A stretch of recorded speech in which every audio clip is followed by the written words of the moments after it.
신선 집사님의 사역인 걸로 알고 있는데요. 선교 지원에 대한 소고, 이 글은 지원에 대한 학문적 접근이 아니라 제2국에서 시행 중인 전략 프로젝트인데, 타겟 프로젝트라고 이렇게 되어 있네요.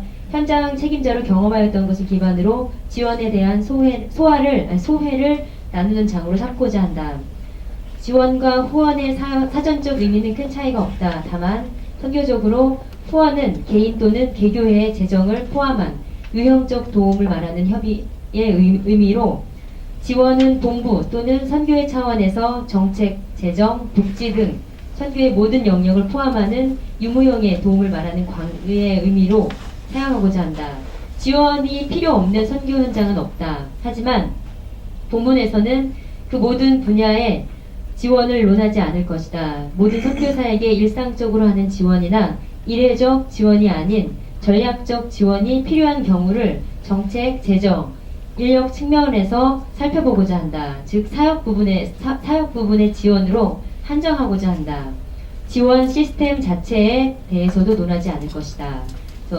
들어가며 중국 선교사회의 전략 프로젝트 소개입니다. 제2국 선교사회는 2008년 제2국 교회의 성장과 제2국 사회의 변화 앞에 능동적으로 대처하고 보다 효과적인 선교를 위해 소위원회를 구성하여 3년여간의 연구와 논의 끝에 선교 전략 프로젝트를 수립하였다. 전략 프로젝트는 선교사가 적고 복음화율이 낮지만 발전 가능성이 높은 요충 지역으로 파급력이 높은 지역의 신임이 아닌 현장 경험이 있는 선교사를 재파송하여 사역을 개척하고 팀을 이루어 연합 사역을 전개하는 것을 목표로 추진되었다. 제2국 최서남단 광시성 난닝시로 지역을 선정하고 2011년 본인 가정이 이사하여 본격적인 사역을 진행하고 있다. 사역은 난닝이라는 지역을 기반으로 캠퍼스, 교회 개척, 지도자 양육, 소수민족 등으로 정하고 각 사역 영역마다 1, 2가정이 책임지며 서로 협력하는 팀 선교를 추구한다. 지원은 기본 4년으로 하고 필요시 4년을 추가하기로 하였다. 사역의 정책적 방향과 점검은 평소 임원회와 논의하며 매년 열리는 정책회의와 경년으로 열리는 총회에 보고하고 있다. 정책적 지원. 선교사는 한순간도 지원 없이는 살아갈 수 없는 존재다. 기도부터 자녀 양육, 복지, 사역 등에 이르기까지 생활과 사역 모든 부분에 지원이 필요하다. 그러나 현실적으로는 모든 곳을 본부에서 지원할 수는 없다. 그렇기에 선택과 집중이 필요하다. 또한 지원이 일회성 지원이 아닌 이상 지원으로 일정한 성과를 거두고 그 성과를 공유하기 위해서는 반드시 정책이 필요하다. 정책적 지원은 지원 중에서 가장 간과하기 쉽지만 가장 필요하고 가장 선행되어야 할 지원이다. 선교사 개인의 역량에 따라 지원이 이루어지는 것이 아니라 지역적, 국가적 선교 전략을 수립하고 그 전략을 기반으로 지원이 이루어져야 한다.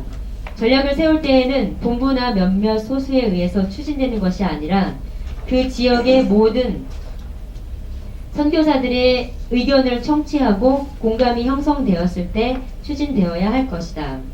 충분한 공감이 형성되지 못하면 선교사들의 참여가 떨어지고 지원의 동력도 상실되며 일정한 성과가 나온다 할지라도 충분히 공유되지 못할 것이다. 전략적 지원은 편중된 지원일 수밖에 없고 이런 지원은 자칫하면 질시의 대상이 되고 선교사 공동체를 분열시킬 수도 있다.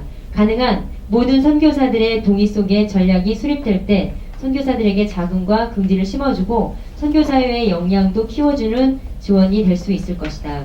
제2국의 전략 프로젝트는 선교사회 차원에서 3년이라는 짧지 않은 시간 동안 준비하였고 형태는 각 지역 기반 선교팀으로 내용은 도시교회, 개척 중심으로 성격은 다른 지역에도 적용 가능한 보편적 모델을 수립하고자 했다. 또한 프로젝트를 진행하면서 방향과 구체적인 내용들에 대해서 매년 논의를 하였다. 이런 과정과 방향성으로 대부분 선교사들의 동의와 지지하에 프로젝트를 진행하고 있다. 거시적 정책은 본부와 지역 선교회에 생산하고 미시적 정책은 해당 책임 선교사나 팀이 수립해야 할 것이다. 또한 수시로 논의를 통해 소통하면서 정책을 수정, 발전시켜 나가야 할 것이다. 재정적인 지원 4번 재정 지원은 기간을 기준으로 일회성을 포함한 2년 미만의 단기적 지원과 2년 이상의 중장기적 지원으로 나누어 볼 수 있을 것이다. 단기적 지원에 대한 부정적으로 생각하기 쉽지만 특별히 재난, 재해 등을 당했거나 지역의 거점 센터를 건립하고자 할 때는 단기적 지원이 필요하다. 그러나 일반적인 선교 전략에서 필요한 지원은 중장기적 지원이다. 선교에 대한 관심을 고취시키고 정책적 결합을 생각할 때 중장기적인 지원이 바람직하다. 재정을 지원하는 경로는 크게 두 가지를 생각해 볼 수 있다. 본부를 포함한 한국교회의 지원과 한인교회와 선교사회를 포함한 현지 지원이다. 당연히 두 가지가 병행될 때 지원의 효과를 제고할 수 있다. 지금까지 한국교회의 재정 지원은 개인적 인맥을 통해서 이루어져 왔다. 개인이나 개교의 차원에서 이루어지는 지원은 어쩔 수 없는 측면이 있다. 그러나 지방, 연회, 평신도 단체 등의 후원은 본부 선교국과 협의해 집행하는 시스템이 그리고 본부는 국가 또는 지역 선교사회와 협의하여 지원하는 시스템이 마련되어야 한다. 이런 시스템이 마련되어야 지원이 이회적, 단기적 지원이 아닌 선교 전략에 따른 장기적 지원이 될 수 있다. 지금까지 선교사들은 주로 지원을 받는 대상이었다. 한국 선교사들 대부분이 넉넉하지 못한 지원하에 사역을 진행하고 있지만 국가나 지역 차원에서 진행되는 사역은 자신의 사역과 무관하지만은 않다. 또한 충분한 논의를 통한 공감이 형성된다면 재정 지원에 선교사들의 동참을 이끌어내는 일은 어렵지 않을 것이다. 선교사들은 역시 지원에 함께 동참할 때 지원의 성과가 공유되고 극대화될 것이다. 제2국의 전략 프로젝트는 본래 사역비는 현지 한인교회와 선교사들의 자발적 후원금으로 충당하고 센터 건립은 국내에서 조달하기로 하였다. 선교사는 시니어와 주니어를 구분하여 월정액을 후원하도록 했고 한인교회 본과는 한 구자 500위안 약 86,000원 이상을 교회의 형편에 따라 후원하도록 했다. 프로젝트 초기 많은 선교사들이 동참하였으나 일시적, 단기적 후원에 그쳤고 현재는 몇몇 한인교회 중심으로 월 60에서 70만원 후원되고 있다.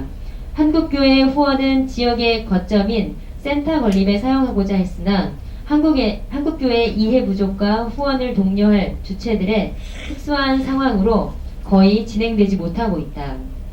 5번 인적자원 팀선교 팀선교는 21세기 선교의 선택이 아닌 필수이다.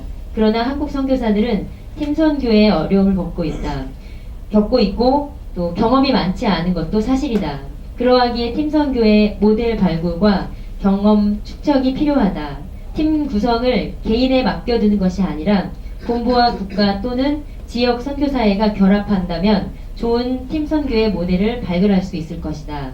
선교사 재배치와 새로운 선교지 발굴에 한계에 직면한 지역이나 국가는 전략적 지원 지역의 인력 지원을 그 기회로 사용할 수 있다. 제2국의 프로젝트는 캠퍼스, 교회 개척, 지도자 양육, 소수민족 등의 사역을 전개하고자 한다. 캠퍼스는 한국어 강습을 중심으로 펼쳐지고 있어서 언어가 충분히 준비되지 않는 신임 선교사도 사역에 함께할 수 있다. 그러나 교회 개척과 지도자 양육 등의 사역은 언어가 준비된 기존 선교사가 필요한 사역이다. 이렇게 인적 자원은 사역의 특성에 따라 신임 선교사 배치와 기존 선교사 재배치 두 가지의 방법이 있다. 말씀을 나오며 지원을 지지하여 도움을 주는 것이라고 사전은 정의하고 있다. 지금은 한국교회의 성장 정체, 경제의 위기 등으로 활발한 선교 지원을 기대하기 어려운 때이다. 이러한 때 지하 요주는 맞나요? 지원 요청? 뭐죠? 뭡니까 이거? 이러한 때 도움의 효과를 이러한 때 도움의 효과를 극대화할 수 있는 전략적 지원이 절실하다. 모든 선교지에서 전략적 지원을 통해 많은 열매를 거두어 하나님 나라를 확장하여 열방들이 하나님을 기쁘게 할 수 있기를 기원한다.